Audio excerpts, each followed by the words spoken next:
Hi everyone, welcome back to the channel. Today it's Sunday, the day after New Year's Day. I'm just in the shed and we've got the log splitter here from Proforge.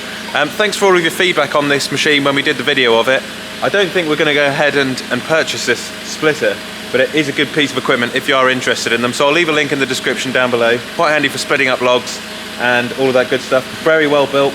But this will go back pretty soon, back to Proforge. Due to popular demand, a lot of you guys have been asking for a farm tour, so I've just fired up the Land Rover this morning, the old Defender. I would say it's in need of a wash, which, if you go around the other side, we had it on the beet field the other day when the sugar beet was being harvested, and I rocked up and I was in town the other day and somebody gave me a funny look, and now I know why. It does need a good wash at some point, but the thing is, in the winter, you wash a vehicle like this and then it's just covered in mud again, so there's no point.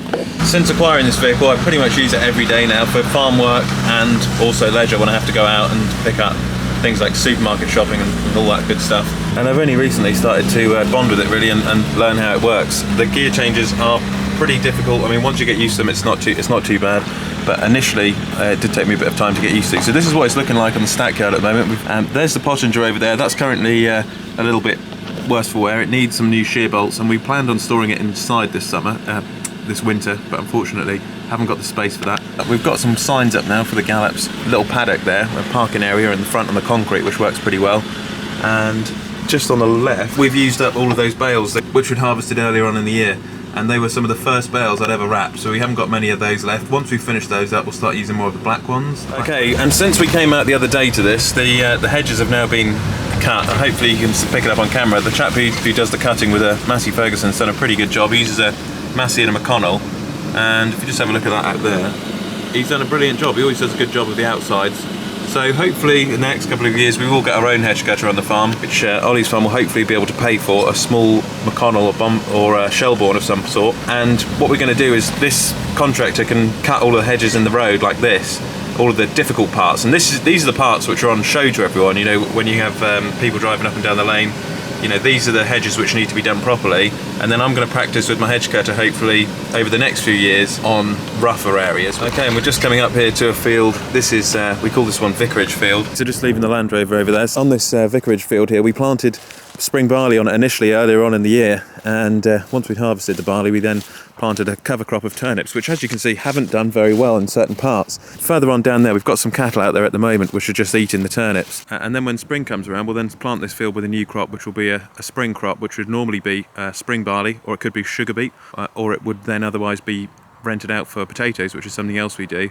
And we're probably in the next few years not going to be ploughing, because that's one thing we've always done. However, due to the new government schemes which are going to be incentivising farmers to look after the soil, we won't be ploughing as much. So we might be able to just get away with using our pottinger machine to just cultivate the land up and then drill it directly with the drill, or just directly drill it after turnips, which is going to be really, really interesting. Just on the right there, I've got a little bit of muck which I dumped in this field earlier on in the year. This is a deep littered muck which has been in the shed for about a year, and then it's sat over here all of winter, so it has broken down fairly well. Because of the new muck spreading laws, we're not allowed to spread in winter months anymore, so this will be spread later on with the Massey Ferguson 8S and the AH Agri-Hire 18-ton muck spreader. And I say we've had a bad sort of germination of the turnips. I mean, in areas they are a bit patchy, but then if you look just down here, we've got a cracking turnip there. That's what the cattle are eating. They'll eat the leaves, they'll pull the bulb out of the ground when it's frosty, and they'll eat all of this goodness. So they'll probably come up to near this muck pile before long, and then it'll be ready to move them off here and to get the next crop planted. Okay, so I've just shown you that field. That's called Vicarage.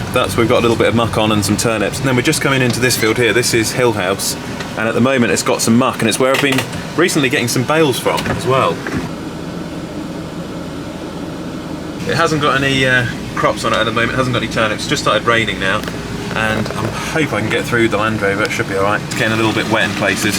Really do with getting off that part of the mud, really. Keep on the dry if I can, a little bit drier.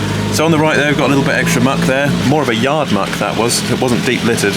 So deep littered muck is what's come out of the sheds. That's what's come out of the yards.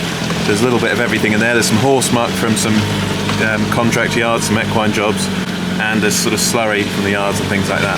So we'll get all of that spread later on in the season. No turnips on this field, although we'll get the muck on. That'll hopefully provide the nitrogen, the phosphorus. Once that gets in the soil, it'll slowly release throughout the year, and it'll give hopefully a little bit of a boost to the sugar beet. which we're going to be planting in here in the next couple of months actually. The sugar beet will go in pretty early. Normally always goes in around about March time. So I mean January, February, March, you know, just literally 2 months away. And then just on the right, these are the last few bales which we've just got to bring in. Actually, when I was away at the Boxing Day run, my old man came up here with the Manitou, I think, and he put a few on the trailer. That's why our trailer's full the other day. Keep on the tram lines, reduce that compaction. And I tell you what, that's going to be something very important in the future. If we go down the min-till route, we might look into sort of doing more CTF farming, controlled traffic farming. So if we could keep off the soil as much as we can, reduce that compaction, that would be absolutely fantastic, and just stay on the tram lines. So this is what I was just talking about earlier. The chap who does the hedge cutting pretty much can only do the road ones because he is so busy with other things. These hedges here will just want knocking back, and this is something I could do later on next year. It'll be for next season now, with our hedge cutter, is to just to do the insides of the fields and the difficult to reach places.